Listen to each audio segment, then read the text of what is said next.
This protocol presents a novel method for the cultivation and maintenance of epidermal sphere cultures, and a strategy to closely investigate them using the spheroid replating assay.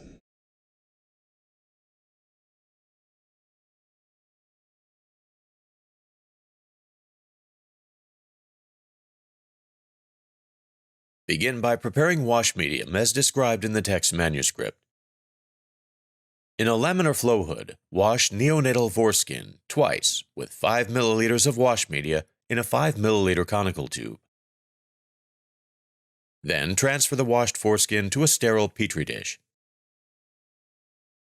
Using a scalpel and forceps, scrape off adipose tissue and loose connective tissues from the dermal layer. Then rewash the foreskin with wash media. Place the foreskin epidermis side up in a 6-well plate containing 2 ml of disbase enzyme diluted in wash media.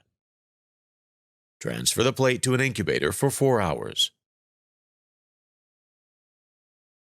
After incubation, transfer the foreskin to a petri dish and use fine-tip forceps to separate the epidermis from the dermis layer. Place the epidermis into a 15 ml conical tube containing 2 ml of 0.25% trypsin EDTA.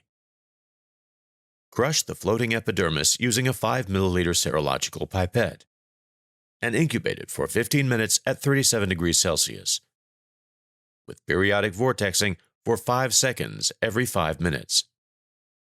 After incubation, add 2 ml of soybean trypsin inhibitor and mix it by pipetting to neutralize the trypsin. Then centrifuge the